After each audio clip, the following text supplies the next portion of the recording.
маусими 89-мини ҳунарнамои театри давлатии масака ва мусиқӣ ба номи Камоли Хуҷандӣ бо нахустнамоиши қисмат оғоз гардид. Намоишнома аз рӯи асари Василий Сигарев дар тарҷумаи Сеидамин Ҷило таҳияи саркоргардони театр Сӯҳроб Шехов омода шуда рӯи саҳна гузошта шуд. Ин намоишнома яке аз масъалаҳои мубрами рӯз ки на танҳо кишвари мо балки ҷомеаи ҷаҳониро ба ташвиш овардааст рӯи саҳна овард. Ҳунармандони театр давоми ҳамагӣ 55 дақиқа ба нашъамандӣ даст задани фарзанди хонавода ва оқибату таъсири манфии ин амали нопоки ӯро дар муҳити оилавӣ нишон доданд. охир шумо вайро ба номаш табобат карда будед. дирӯз ба ҳуҷрааш даромада бинам, аз зарби сӯзандору дастонаш қалбел барид. ҳозир чӣ?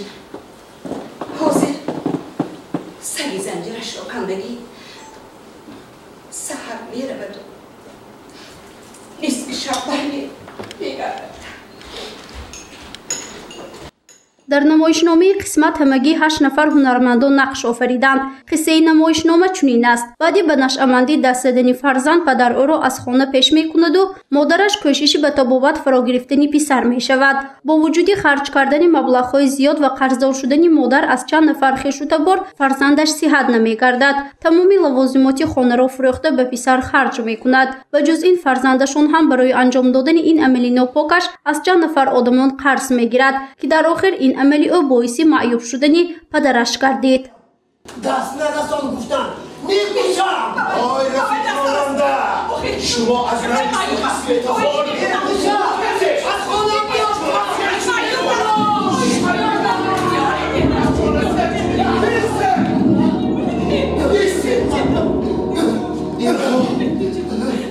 به اجازتی من هیچ کار کرده نمیتونم. دیر نشه من شما رو دوست داشتم.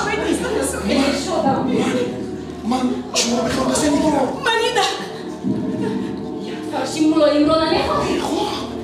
منیده بابای بستر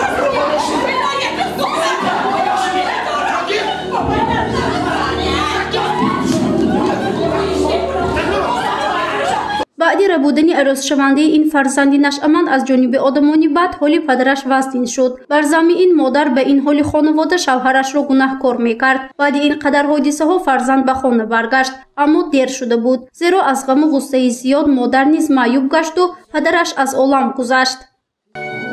Падарҷон! Падарҷон!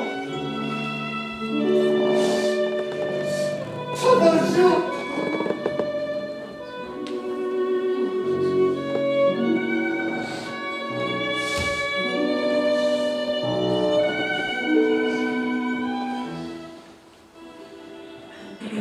дар рӯзи нахустнамоиши қисмат тамошобинон, фаъолони ҷомеа ва як қатор намояндагони васоити ахбори омма иштирок карданд. мавзӯъ ва моҳияти асари интихобшударо иштирокчиён ба шароити имрӯза мувофиқ арзёбӣ намуданд. сардори раёсати фарҳанги вилояти Суғд Бахтиёр Қосимов баъд аз ҷанббастии намоишнома суханронӣ намуда ба нақшофарии ҳунармандони театр ва рӯи саҳна гузоштани асари мазкур баҳои баланд дод. воқеаҳои ҳаётии мо низ ҳаст ин хел оилаҳо афсӯс. лекин ба ҳар ҳол агар дар оянда боз мо интеллигенти худамонро наздиктар карда бо драматургҳо ҳамкорӣ карда мо ҳамин мавзӯъҳои доғи рӯз ин хел мавзӯъҳо хеле бисёр аст. намоишномаи қисмат фарогири зиндагии имрӯзии мардум бахусус тарбияи насли наврас ба роҳи рост ва ҳаёти солим мебошад. ҳунармандон ва саркоргардони театр барои дар сатҳи баланд ба саҳна гузоштани ин намоишнома тамоми маҳорат ва донишу малакаи худро ба харҷ доданд. зеро нақшофарӣ аз рӯи асари мазкур ки бозгӯи як мавзӯи дохи рӯзнашъамандӣ аст барои ҳунармандон осон набуд. пас аз рухсати меҳнати ҳар театр як мавсими худро дорад, мавсими пӯшидашавӣ дорад ва мавсими кушодашавӣ дорад.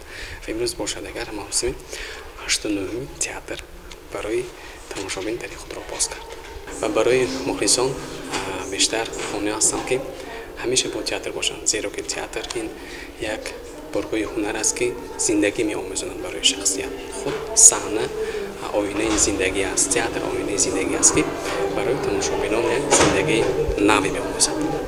намоишномаи қисмат оғоз аз санаи 26 сентябр то 30 сентябр ҳамарӯза соати 14 дар Театри давлатии масака ва мусиқӣ ба номи Камоли Хуҷандӣ манзури мухлисон ва ҳаводорони театр мегардад. гузориши Фарзона Шамсиева, Наимҷон Аюбов барои барномаи Тилотии Хабар.